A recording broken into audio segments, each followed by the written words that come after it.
이번 시간에는 우리 데이터 표에 대해서 같이 한번 살펴보도록 하겠습니다.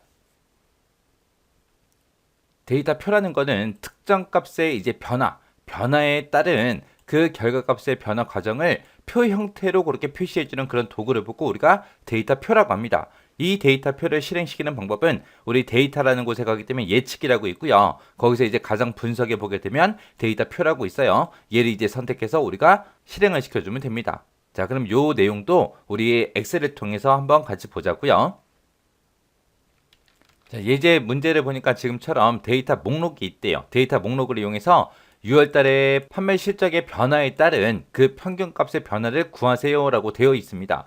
지금 6월 달에 2100개, 판매 실적이 2100인데 지금처럼 2100일 때 이것들의 전체 평균이 1760이 나옵니다. 1760이 나오는데 이 6월 달에 이 판매 실적이 1000이었을 때 그때 이제 평균값이 얼마가 되는지, 1500일 때 평균값은 얼마인지, 2000일 때 이제 평균값이 얼마로 변하는지, 그리고 2500일 때 평균값이 어떻게 변하는지 그걸 이제 구하라는 겁니다.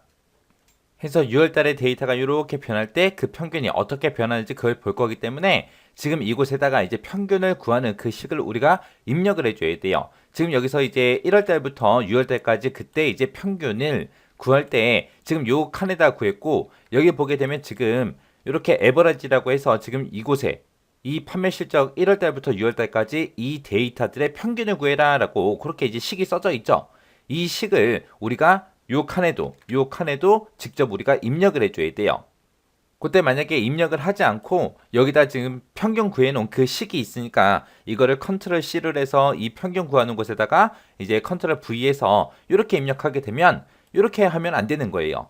지금 우리가 여기서 이제 평균을 구할 때는 이만큼 1월 달부터 6월 달에 이만큼의 평균을 구해라 그렇게 이제 식을 써놨는데 지금처럼 컨트롤 C 컨트롤 V에서 붙여넣기 하게 되면 얘가 이제 상대 주소로 참조하기 때문에 복사를 하게 되면 셀 주소가 이렇게 이제 변한단 말이에요. 그래서 직접 입력을 해야 됩니다. 만약에 나는 입력하기 싫어요 라고 했을 때는 어떻게 하냐?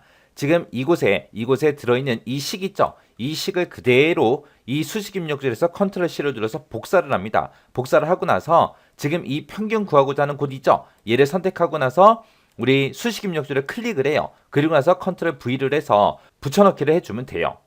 이렇게 하게 되면 식이 그냥 그대로 똑같이 복사가 돼요. 그래서 여기서는 이 상태에서 컨트롤 C, 컨트롤 V 하는 게 아니라 이 식 자체를 컨트롤 C 하고 여기서 이제 우리가 붙여넣기 해서 우리가 입력을 해도 됩니다.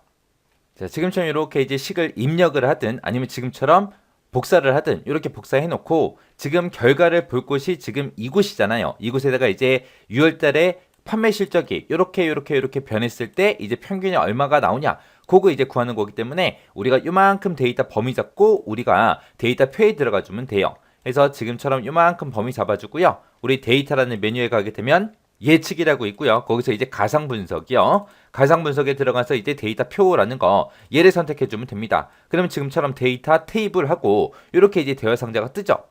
그러면 지금처럼 이렇게 이제 대화 상자가 떴어요. 그러면 지금 이곳 보세요. 여기 보게 되면은 이제 행 입력 셀, 열 입력 셀하고 이렇게 두 가지가 있어요. 그때 이제 행 입력 셀은 언제 입력하고 열 입력 셀은 언제 입력하냐. 지금처럼 변화되는 값이 한 열에 이렇게 이제 입력이 되어 있어요. 한 열로 이렇게 입력이 되어 있을 때는 우리가 열 입력 셀에다가 여기다가 입력을 해 주는 거고요. 만약에 이 변화되는 값이 만약에 행 단위로 그렇게 들어있을 때는 우리가 행 입력 셀에다가 우리가 값을 이제 입력을 해주면 돼요. 그때 이 값은 6월달 거죠. 그때 이제 여기서가 우리가 함수식을 이제 복사해서 왔는데 그때 함수식에서 요 6월달에 해당하는 게 지금 이 데이터를 이용해서 우리가 구한 거죠. 해서 요 데이터를 이렇게 이제 변화시킬 겁니다. 라고 해서 지금 B의 8번 셀을 우리가 찍어주면 됩니다. 그래서 열 입력 셀에 가서 B의 8번 셀을 찍고 확인 버튼이요. 그러면 지금처럼 이렇게 이제 6월 달에 판매 실적이 이렇게 변화됐을 때 그때마다 이제 평균이 이렇게 나옵니다. 라고 그렇게 이제 보여주는 거예요. 요게 이제 데이터 표요. 자, 그러면 정리 한번 해보자고요. 데이터 표라는 거는 지정한 특정 값의 개수에 따라서 수에 따라서 단일표라는 게 있고 이중표가 있고 이렇게 두 가지가 있습니다. 우리가 이제 데이터 표에 들어갔을 때 행입력 셀, 열입력 셀하고 두 가지 입력하는 거 있었죠?